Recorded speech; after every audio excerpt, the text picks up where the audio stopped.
Yo, yo, yo, welcome back to another Only Bruins After Dark. I'm your host tonight, Brett. Um, gonna go over some general thoughts I had about the game. I also missed the podcast yesterday, so I figured this is how I could contribute to the podcast for the week and just get some instant analysis on I honestly don't even know what to say anymore. Like that how that ended again off a bad bounce. Like, yeah, you can't run around after the bad bounce, but it's almost the definition of like when it rains, it pours. Because I don't even know what to say about how that game ended. Like, once again, we pull within or we tie the game, and then just some crazy bounce to end it. Um, man, it's gonna be hard to do this. I'm just doing a quick one because I have therapy in the morning, thankfully. So I can't be up too late. So this is just gonna be a quick one. But um yeah, if anybody wants to voice their opinions, I will be reading and showing comments as they come in as well. Um Sorry, I'm just sharing this out into the world. Where are my notes? Okay, I think first and foremost, I gotta say, there's a thunderstorm. Yeah, I know there is a thunderstorm. Dan's right about that. Yeah. Um, the first thing I gotta say, if you're losing like this and the kids aren't playing to learn from these mistakes, then what is the point anymore? Like, what are we doing here? If like you're telling me that the kids aren't or weren't gonna be good enough to play in games like this, 7-5 losses. Like, yeah, Middlestats playing good. All right, I'll get off his back. I like what I've seen out of Middlestat. It's yeah, Baz said it right. Like, yeah, Kennedy, rough loss. Just bad. Like, I'm just at a loss of words right now because like we knew they weren't gonna be like world beaters, but like they're losing games like this to bubble teams. Like the loss to Utah, you can't hold on. This loss, you can't hold on. The Florida game could have been a great turnaround. Like, yeah, we beat the guys that hate us. Couldn't hold on. Like, it's a reoccurring theme. And I don't put this on Sturm. Um, and I get that they're still learning the system, but you gotta think something's gotta give at some point, man. Like, it just it's mind-boggling to me. Like, and they're not helping themselves out either. Like, I saw, where is it, 9 shots halfway through the third after registering 32 in the first 2 periods. 32 shots in the first 2 periods, and halfway through the third you only have 1 shot in a tie game. That can't be happening. And that just goes on like the team on a whole. And I get it, they turned it up, and I get it, they're never out of a game, and I get it, they've got the piss and vinegar, but like, and they're scoring goals, so you can't even say. But they're getting help from the power play. The power play looked great tonight. I was super happy with everything I saw from the power play. Um, they're changing angles. I think I've seen enough, and I need Lorai to be the QB one of the power play, because the way he can just turn his hips and shoot like that, like if he's gonna be bad defensively right now, you're not getting the upside by like not letting him go be himself. So, and like, yes, himself isn't the best sometimes, but you see it on the power play, his creativity he has, and like I just wish, like, McAvoy's just not getting it done. It is what it is. Like, it's time to switch it up. It's time to try. The power plays look good on a whole, and yeah, they produced twice tonight, um, which was good. But yeah, um, yeah, the power plays look good. It just another loss like this. And it's like, yeah, maybe Corpusalo could have had a couple, but like overall, I thought he played a pretty good game. I thought he had a pretty good game, and I'm not gonna throw this on the goalie at all. Um, the back checking and defensive zone. Oh, Jasons are coming in like Boosie said at 4:14 in the morning. Yeah, I'm glad Zadorov came back too. I was pretty worried about him. That would have been horrible if we lost Zadorov there. But the back checking, the lack of back checking, sorry, and picking up your man and reading your man, and the defensive breakdowns are just, it's becoming too much. And I don't know, it, like Baz said, like McAvoy had a really rough game again. Like I'm curious to see what the analytics have to say about it, because like eye test, man, McAvoy did not have a good game at all. And I don't know, I'm not worried, but I'm just like, this guy doesn't look right, and he had more time to train and more time to get stronger, and like, I don't know. I don't know what it is. It's just like it's like he thinks he has to do it all. And it's like, bro, like it's putting Lorai in bad spots, it's putting him in bad spots, it's putting forwards in bad spots. Like he's just, I don't know. He doesn't look like himself right now, and it's not very encouraging, is what I'll say about it. It's not very encouraging at all. Um, yeah, Geeky, the back checks on Geeky, man. Like, I'm glad he scored 2 goals tonight and he's doing it offensively, but he almost cost us 2 and did cost us 1. So, like, if you cancel the goal out, he got 1 goal tonight. We still lose 6-5. Yeah, maybe it's tied 5-5, but you gotta be reliable on both sides of the ice. Um, man, just the zero puck luck.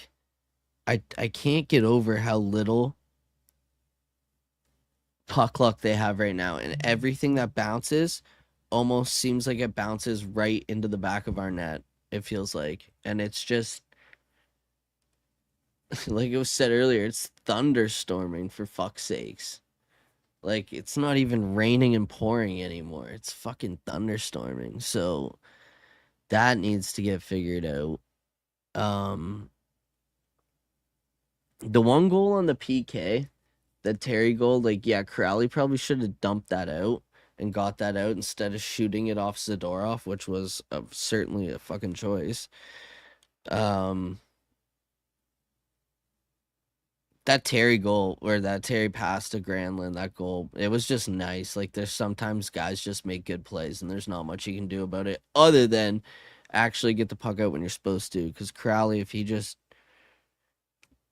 gets that out or rims it around or holds on to it for a second, you might have a complete outcome if you get that puck out of the zone. And I think that put them up 5-3. I think I could be wrong about that, but I think it put them up 5-3. So not great, but there's not much you can do about it. Like I was saying before, I think Lorai had a really good bounce back game. I noticed he was being used in all situations more. He was being smarter with his decisions. It was also funny because I noticed like he's almost like watching McAvoy be like a bucking Bronco right now, and it's almost like he's trying to read off of McAvoy's play because he does not know what he's gonna do, and it kind of feels like it's holding Lorai up a bit. So I don't know. We'll see how that develops. But I thought Lorai had a pretty good bounce back game all around. I was gonna bring this up because I was gonna ask the chat what y'all thought about.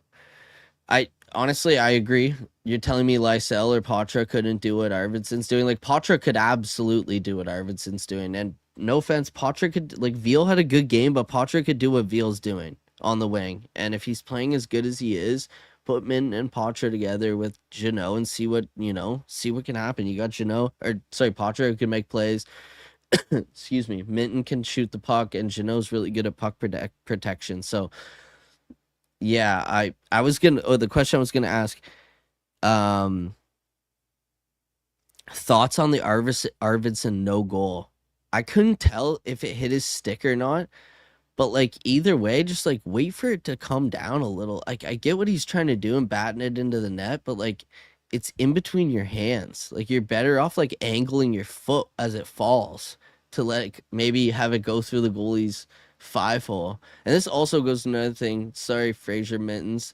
Um, I don't know why players in the NHL when they get breakaways they don't just do the shimmy shake deke that Minton did, but then just go 5 hole instead of going left far post or whatever they're trying to do. Like I know Minton's young, he's gonna learn, but I just talking about it on a whole. Like our guys will just come down and shoot it right in the goalie's chest, shoot it in their glove, and I get like low glove, low blockers, a big you know focus for a lot of teams, and where goalies are their weakest. But like sometimes just go with the easy, like go with your gut instinct, go with the easy thing. Don't like, you're trying to do too much at that point.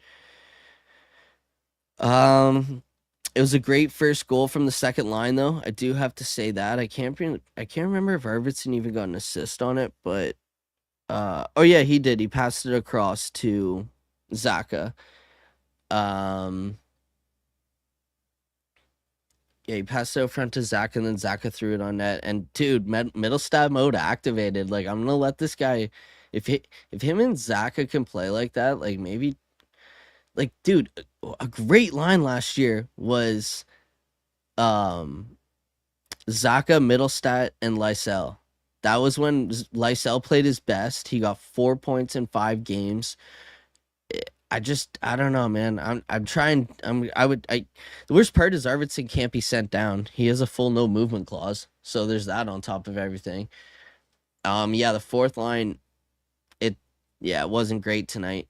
Um, there was way they've had way better games. Sorry. And also this goes to Asamont. I think he needs to take a seat for a night. He hasn't looked great lately. He hasn't really looked great other than the first 3 games, and I think he was getting carried by Jeannot and Minton a little bit there. He hasn't really found a spot. I didn't like him on that third line. Like I just felt like the vibe of it was off. I'd way rather Veal or Beecher on that third line. And this goes into the question you just asked, Baz. Yes, I absolutely put Beecher in. You can't break up the second line until they don't get a point in a game or generate a goal off the line themselves. So I think the second line's stuck, and I think it'll ruin Houston Dienuff's chance to get in unless they want to see him against Colorado. I don't know how you take Middlestat out right now. He's playing really good.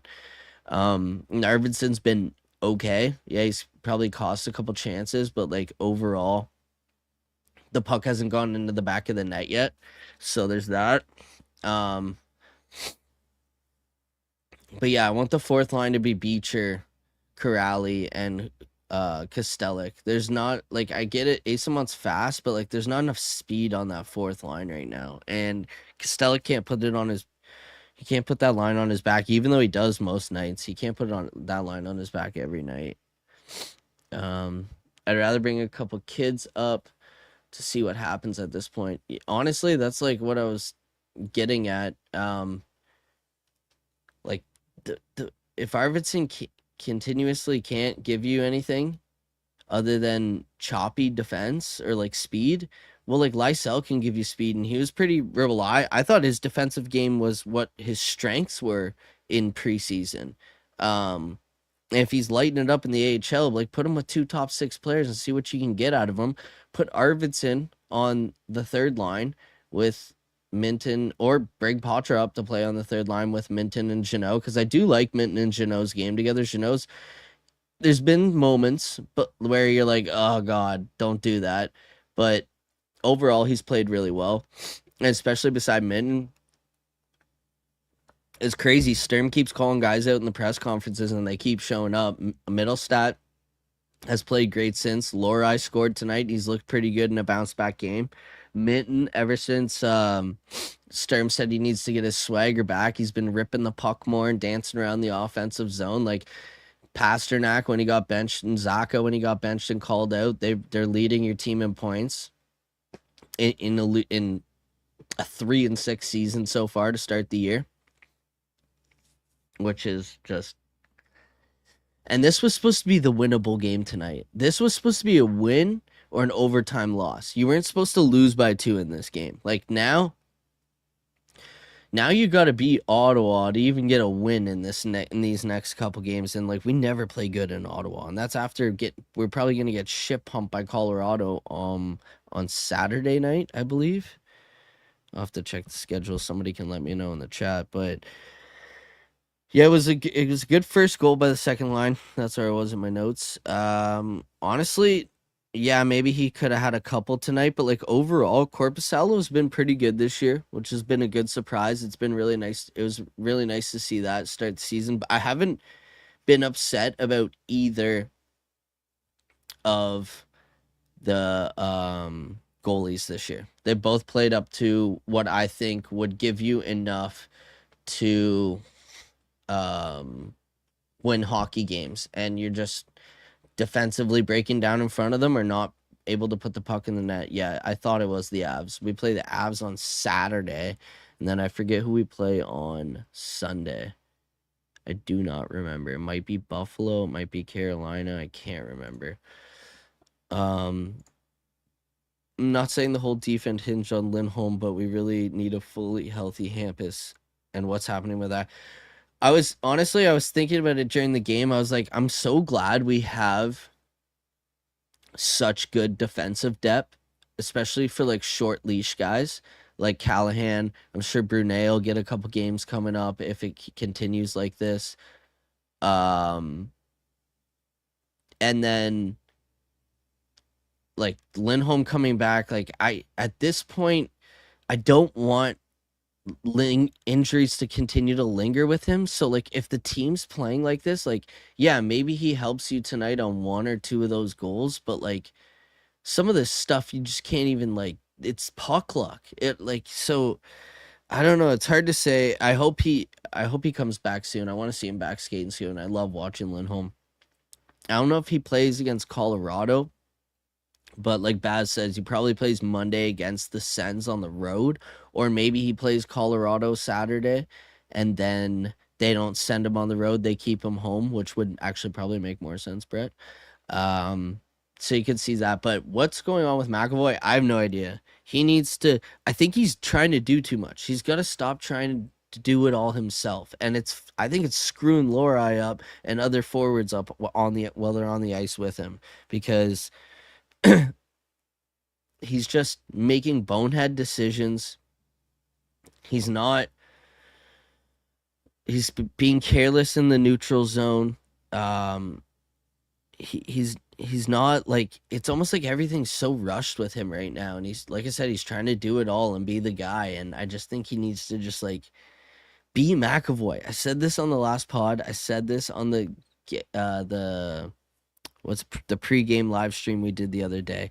I just need Charlie McAvoy to be Charlie McAvoy. I need him to stop trying to be Cale Makar and Quinn Hughes and Rasmus Dahlin all in one. Like, just be Charlie McAvoy, because there's defensemen that would love to be Charlie McAvoy at his best. So he's got to figure it out. He's got to turn it around.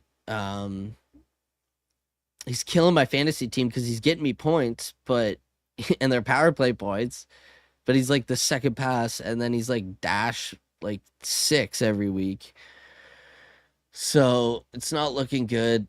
You start to ask, does the green jacket follow Lorai around? Who knows? Yeah, like that moving pick that they did, which the Bruins got to start doing it, even though Lindholm tried to do it and got a penalty tonight. But that moving pick literally goes off of McAvoy into the back of the net. And it's like,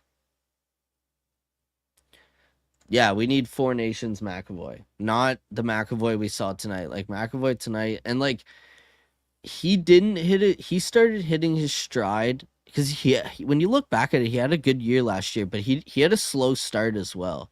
And I don't know if he's getting used to the new system. Like, I don't know. Honestly, the defense on a whole, other than Zadorov has been your best defenseman. Other than Zadorov, and Lindholm in the small minutes he's played, dude. Like even Harris and Callan have been great. Like Callan had a great debut game tonight. Zadorov has been your best consistent defenseman this season, hands down, no questions asked. And people were so upset about that contract, and look at it now. Again, no puck luck. I keep repeating myself through my notes in this. Um, I don't know what it is with Veal, but bro can't stay on his feet. He is every time I look, he is on the ground or he's on top of somebody or he's losing an edge, and I'm like, bro, like he had a good game tonight. He does his job well, but you have too many guys like him for it not be the smart move to use his roster spot to try and bring up some young talent that can try and score or help make this offense start to click a little better, because it just, you have enough Veals on your roster. You went out and paid Asamont. You can't have Asamont, Beecher, and Corrali all on your roster. And like I don't know. And Veal. Like it just I just think you need Veal's roster spots. Nothing against him. He's played well. It's just I'm keeping Asamont and Beecher over him. And maybe the Bruins see it differently, but I just think Beecher's played. I hope he gets back in Colorado and he scores again, and he just makes the coaching staff look dumb. But even though I've liked Sturm so far, I really have liked Sturm so far. But sorry guys, I'm sick. It's flu season or cold season up here. Offense has been better than we anticipated, honestly, but now our defense that was supposed to be solid and is nowhere to be found. The puck luck and the last couple seasons is atrocious. Yeah, it's just like at some point you make your own luck, right? Like at some point you have to like look inward. It's like Geeky said, he's like, yeah, it's encouraging that we're losing 1-goal games and we're in these games till the end, but like how long does that stay encouraging until it's like on the other side of things, like, okay, what's going on here? And I think it's gotten to that point now of like, what is going on here? The synergy of this defensive core is just maybe Lindholm is maybe that's what it is. It very well could be that Lindholm holds this D core together, and that wouldn't shock me at all if when he comes back and he stays healthy and he plays every night, the D core looks a lot better because guys are playing out of their position. Lorai's playing more minutes than he should be again. Zadorov's been fine. He's handling it, but like then it goes to the flip side of like that gives Jokiharju more minutes. I don't know. It's a tough game they're battling. Gotta get back to work. Yeah, man. Have a good one, Dan. Thanks for coming out. I don't know if I have much more to say. Shout out to Geeky for getting the 2 goals. Like I said, he's scoring goals again, which is nice to see. He's handling the puck better, which is nice to see. Minton, he got absolutely robbed on that one play. And there's not much he could have done about that, but he got absolutely robbed on the one play. I really thought he was going to get one there. This goes to what Ashley said. Is Pasternak kind of weak on his stick? It just kind of feels like he's been a little weak on his stick to start the year. Like, I don't know, some 50-50 plays he would have maybe won next year. Like, maybe he's still getting into form. I don't know, but there was times throughout the game I was like, man, Pasternak's got a really weak stick. And then same thing with McAvoy. I'm like, dude, McAvoy too. Like, what is with the two of these guys? Like, I hope the whole like fight for captain, quote unquote, isn't getting into their heads at all.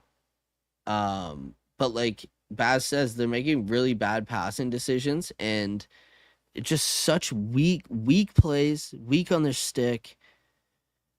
It's tough to watch. I really feel like when we had Lindholm last season before he got injured, he was rolling in the first games he played in the season. We were better. It's Hampus. I think He's more important. I agree with you. I think he is, and when he comes back, you got to put him on QB one on the power play. You got to take McAvoy off it because like it's just not. I know he's getting the points, but like it's not generating off him. He's keeping the puck in, or he's feeding the guy that's making the play, which is important. But those are things Lindholm and Lorei can do. And no offense to a little bit better degree than McAvoy. I want him to be the all-around best defenseman on the ice at 5-on-5. Worry about power play on the second unit and hope you can get some cookies there, but get him off of power play 5 or power play power play 1. Sorry. Bruins trying to keep the lead. Level, impossible. They cannot keep a lead to save their life right now, and if you got to wonder if that's culture. You got to wonder if that's culture to some degree because it's been it was a reoccurring issue last year too, and it's bled over to this year. So I don't know. We'll see what happens there. I think Mac and Pastor are just trying too hard because they're trying to be leaders and pull it out of this losing streak. But when they try too hard, yeah, they're gripping the sticks a little too tight, and in the end, it's resulting weak sticks. So you hope that they can turn that around. Excuse me. That's on them. There's not much you can say or do about that. Like for this wildcard race, I'm just looking at the scoreboards right now. This wildcard race, we're so lucky that Tampa sucks this year for us to even be thinking about a wildcard spot. Like we're so lucky because like they do not look good at all. Like I said, good bounce back game from Lorei. It was nice to see. It kind of felt like McAvoy was dragging him down a little bit. And I wanted to end it off with this because this was one of the bright spots and actually got us back into the game a little bit there. The Jeannot fight. Ding, ding, ding. It was worth the wait. What a fight. What a tilt. Got the boys back into the game. Helped essentially tie the game up. He had a really good game tonight. I really liked Jeannot's game. He was all over the ice. He was battling hard. There's not enough offense on that line. Like with 30, like we almost had 40 shots tonight. God, you should be winning those games. And that's when it comes down to defensive blunders. But I want to say shout out to everybody that was in here. I got to hop off because I have to wake up early. But I just wanted to get on, do a little recap. If you don't already, make sure you go over to our YouTube page and subscribe. Hit the like button if you can on this video if you're watching on YouTube. Make sure you go follow the TikTok at OnlyBruins. Merch stores in the works of getting switched over, so that should be coming out soon. The podcast came out today instead of tomorrow, so if you haven't already, make sure you go and listen to that. And maybe I'll see if one of the fellas want to do a game recap after the Colorado game, and we could see how bad it was, because I predicted them going 1-4-2, I think, over these next 7 games. And the win I had them winning was tonight. So, gotta hope they can win this weekend at home and bring it into Ottawa and maybe get a win there and get lucky. But you got Carolina coming up after that. I think you got Vegas again. So, and then you go west in a week and a half. So, you got to get some wins here. Yeah, we got to see Minton start finishing some plays. But shout out to everybody again that hung out. We'll be doing more of these throughout the season. This was Only Bruins After Dark recap. Ducks 7, Bruins 5. A Bruins loss, unfortunately, but there was piss and vinegar, and they stayed in it till the end, and that's what we should be happy about as fans. I'll say it again. If you're gonna lose like this, and it's gonna look like this, I don't know why you wouldn't want the kids that you're hoping to bring in for the future making the mistakes and learning from them. At this point, if it's going to be a season like this. So thank you again to everybody that came and hung out. You've been great. I've been Only Bruins tonight. And yeah, let's go Bruins, bitch. Have a good night. Cheers, Baz.